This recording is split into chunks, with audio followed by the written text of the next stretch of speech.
This is Lake Effect from 89.7 WUWM, Milwaukee's NPR. Thanks so much for joining us. I'm Bonnie North. And I'm Joy Powers.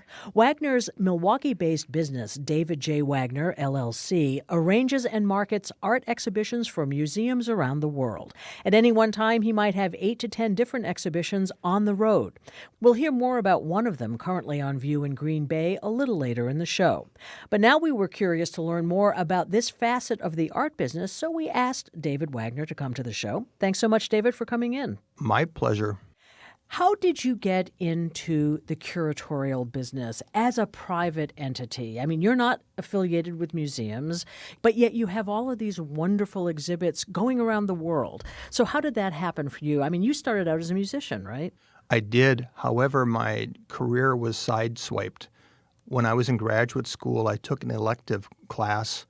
It was taught by the director of the museum at Indiana University in Bloomington, where I was doing my master's degree, and I had been accepted in applied piano in the music school, which is a good music school.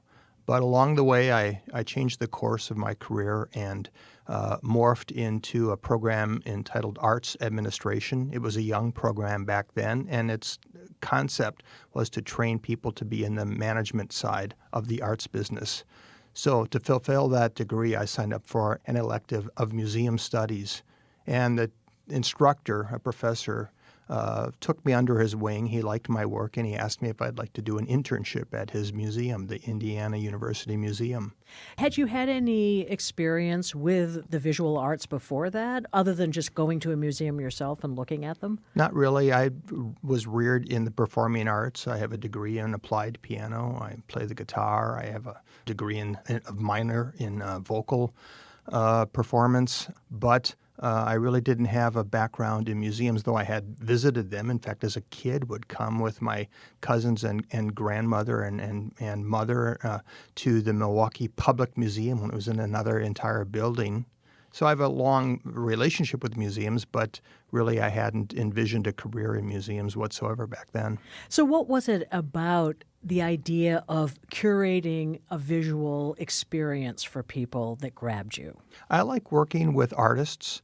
I like working with paintings and sculptures, getting to develop a concept into the reality, the physical reality of an exhibition. And throughout the early portion of my career, I was given an opportunity to take exhibitions that I was involved with to develop and to travel them around the country and around the world for that matter. The first exhibition that I had the opportunity to tour went to the Smithsonian, which was a grand slam in anyone's career. But back then I was probably 26 or 27 years old. And I was just very lucky, very fortunate to have the connections and the wherewithal to take an exhibition as my first exhibition to the Smithsonian. I was going to say sort of the mecca of museums. Yeah, I've never topped that.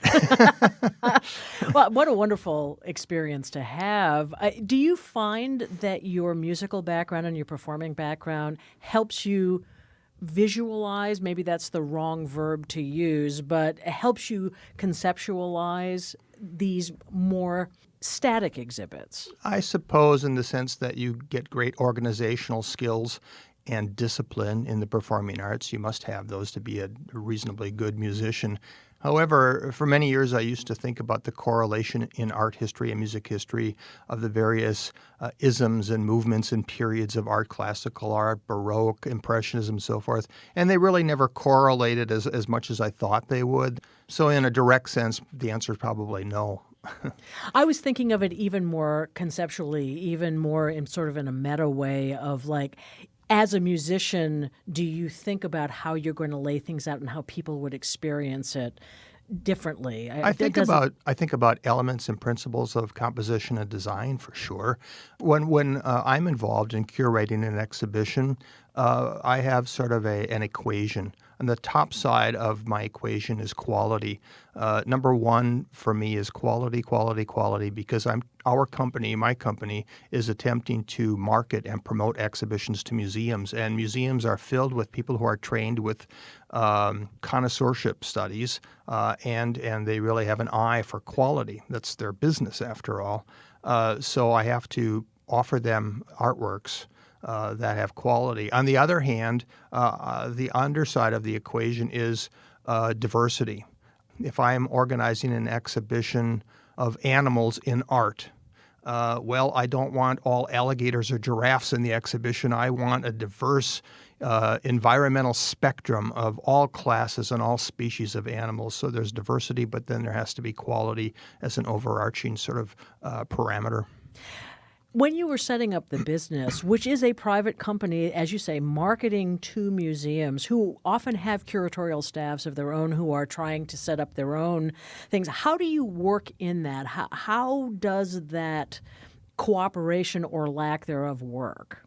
Has it been difficult for you to convince museums to get something from outside? I would say that most museums look at traveling or changing exhibitions as a hook, as something new to bring people into the door or back into the door. Most museums become fairly static if they just simply rely on their permanent collections, unless they're a destination museum with a historic importance or something like that. Williamsburg, everyone's going to Williamsburg because it's an experience, of colonial America. On the other hand, if you take more of a public or a community museum, they may have a great collection, but there's always something that the people in marketing department at the museum want to bring new people or return visitors back in. And that's a given in museums. Museums have developed that sort of paradigm. So there's a ready-made market for exhibitions. So you have a niche to fill. I do, and I have competition too. Museums and organizations like mine, our organization is very, very small. It's a small company. It's an L.L.C. that we incorporated in the state of Wisconsin right here in Milwaukee. But the Smithsonian, for example, has an entire department right on the mall that's dedicated to producing and traveling exhibitions. That's one of the biggest entities of that sort. And then there are many, many others throughout the nation. But really, there aren't that many. So it is a niche market, as you say. Well, and you can make a living doing this. Yeah, Kind of, sort of. It's a challenge. After I came out of graduate school, I was very fortunate to be offered a job as a museum director. And I think I was about 23 or 24 years old when I was given that job. It was a small museum. But in any event, I had that job for 10 years and then moved on to several other jobs. So I was a museum director for 20 years. And I had made all sorts of contacts, and I learned the ropes, learned the business. And one day a friend of mine, I was working in New York. I was employed there at a museum. And a friend of mine who was the chair of graduate studies at Bard Graduate School, he said to me, Dave, have you ever thought about going private? And, I never really have. And the light bulb kind of went off in my mind. It was like being an artist, but having your day job as an art instructor. You're jumping off a cliff. You're leaving that comfort and that safety net of having health insurance and a regular paycheck. But I tried it. I jumped off the cliff. I formed this L.L.C. I had all sorts of contacts from 20 years of experience. And the one thing that I really liked about doing this was I get to work with exhibitions. As a museum professional, a director of 20 years, you sort of grow out of the core activity of doing exhibitions. I mean, you're involved with working with fundraising, public relations, board members, the politics of it all, and all those other things, management, in other words. So this was a thought that he had given me that enabled me to get back to the basics and do what I really liked to do in the first place, and that was curate exhibitions. Well, and you've got a number of them out right now. You gave me a list, basically a number of pamphlets here. The reason I found out about you was because of an exhibition that's currently in Green Bay. We interviewed the artist. Corey Trepanier. Right. And that's how I found out about you and about your company and the fact that he's represented, or at least this exhibition is is yours. And so it looks like, despite the fact that you are a small LLC, you've got a lot going on. We do. We probably have about a half a dozen to 8 or 10 exhibitions somewhere in the nation and hopefully beyond. Corey's exhibition Into the Arctic is a Canadian project. We work closely with the Canadian Embassy in Washington, D.C. to launch it. It's at the Neville Public Museum for the summer in Green Bay. And as a matter of fact, Corey was giving a talk at a film screening. He's a filmmaker, an explorer, and an artist, a painter. And he was screening a film in Monaco at an environmental program. And unbeknownst to us, the Prince of Monaco stood up before the crowd and announced that he was going to have the museum there host our exhibition in the summer of 19, the entire summer in Monaco. And I thought, wow, is that amazing? We haven't even pitched it, and we've just heard that it's been announced that it's coming to Monaco. So you've become international beyond Canada. Yeah. Well, in that sense, I mean, that was a real surprise, and we're, delighted. I've worked on other international projects, but this one is the most recent to really take off in a big way. What are some of the challenges that you find doing this work? Is it finding places to take the exhibitions, or is it finding the things to make up the exhibitions themselves? Well, the number one challenge is marketing. It's all about sell, sell, sell. You have to have a good quality product, a good diverse product, but you also then have to get it out there in the marketplace. It's like if you're a writer on the staff of a newspaper, space in a newspaper is precious. So the publisher and the editor-in-chief, they weigh carefully how much space you're given as a writer. The same with exhibitions. Museums only have 12 months in a year, and they have a lot to choose from, and they have a lot of their own ideas, their own concepts, things they want to develop. So somehow you have to find your way, wiggle your way into that scenario, and first of all, offer something that interests the museum, and then you have to get them to sign the dotted line in a contract and take the exhibition. So that's not an easy challenge. In fact, that's the greatest challenge I face and my company faces. But we've been fortunate. I mean, I've been blessed since the L.L.C was founded in the late 90s to have regular exhibitions, some of them ongoing continuously from place to place, down the road in an 18-wheeler, set up at this museum for 2 or 3 or 4 months, break it down, go to the next place. And, it's been a good ride thus far, and I hope it continues. Do you do soup to nuts? Once the exhibition has been purchased by the museum, you take it there, you set it up, you break it down when it's time? Well, that's an interesting and a good question. Some companies, there's a big company in New York City that produces exhibitions, a competitor, and they require that their staff go there and set it up and hang it and design it and lay it out and all of that. I found, though, that the axiom too many cooks in the kitchen don't end up in a good result. And more often than not, can end up with hard feelings if you're dictatorial and have a heavy hand telling design people or museum curators and the like how to choreograph an exhibition in their museum. They all have tremendous pedigrees of training, master's degrees and PhDs and this, that, and the other thing.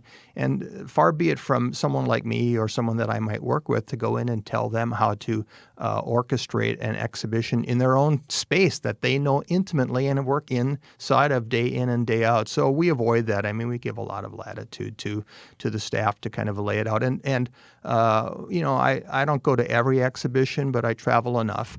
And I often find that if you give them the rein, give them some rope, they make you look better than you are. And it's always new and interesting and a new approach and novel. And, I'm never disappointed in an installation that a museum staff installs of one of our exhibitions. Never. They do great jobs. You get to see it in a different way. You do, and it's really fun. Are there any times when you do say this has to be set up a certain way, but you have latitude for everything else? No. The only issue might be if there's an installation, for example, where it's complex and you have things hanging from the ceiling, or there are certain requirements in terms of conservation and protection. I'm working presently with an artist from Japan. Her name is Sayaka Gans. And her exhibition is at the Museum of the Northwest in Spokane. It just went there from a museum in Utah and is having a great run, a great success. And she does these installations where she takes found objects like plastics that she finds floating in the ocean or in a dump, and she assembles them into these incredible, as large as a studio room, incredible installations of a polar bear with her cubs, or an orca, or other a school of jellyfish, and she'll light them, and they're hanging by monofilament. In that sense, she created videos for each piece, and we send in advance to the museum the videos so the staff there can watch her speaking and instructing them how to take it out of the crate, how to hang it, and then to deinstall it and to recreate it. And in that sense, because of the delicacy of the piece, and you want to make sure it's taken care of, and also you don't want something falling on a visitor. That would not be good. There's a lot of attention to detail, so that would be an extreme kind of installation that we'd be involved with, but a necessary way to approach it. So how do you find basing yourself here in Milwaukee? Is it a good central location for the kind of work that you're doing? It is. I mean, I've lived in and worked in various cities throughout the nation and the world, for that matter, and Milwaukee's been very good. I enjoy Milwaukee, and it's central. But to tell you the truth, I probably could run my business just about anywhere in the world as long as I have an internet connection, because a lot of the work I do is on the computer. First of all, we have a concept that we have to come up with. What would make a good concept for an exhibition? Then you have to flush it out and get the contents to materialize that concept. Then you have to sell it and promote it. Well, that's mass marketing, basically, to museums. Then you have to pull everything together and move it down the road and take it on tour. So that kind of work can be done from an office just about anywhere. Well, David Wagner, it is so interesting to talk to you, to find out what you do. I assume you have a website that people can go to see what exhibitions are currently happening. Do you have any coming up in Milwaukee other than what's happening in Green Bay? I don't have any. I'm hopeful there will be some coming here. It would be really nice. We just opened an exhibition that was kind of tangentially related to Milwaukee. There in Daytona Beach, there's something called Bike Week in March, and our exhibition, Luster, which is a hyper-realist painting exhibition of cars and motorcycles, including Harleys and Indian motorcycles and everything else under the sun, was selected to be at the museum to open Bike Week back in March, and that was kind of fun. It would be great to bring it to Milwaukee. Yeah, it sounds like it would be perfect. I think you need to talk to the Harley folks. You got that right. See what you can do. David Wagner, it's been such a pleasure. Thank you. Thank you, Bonnie. I appreciate it. David Wagner is the founder of the Milwaukee-based David J. Wagner, L.L.C. The company produces and manages traveling exhibitions for museums and other cultural and scientific institutions throughout the world.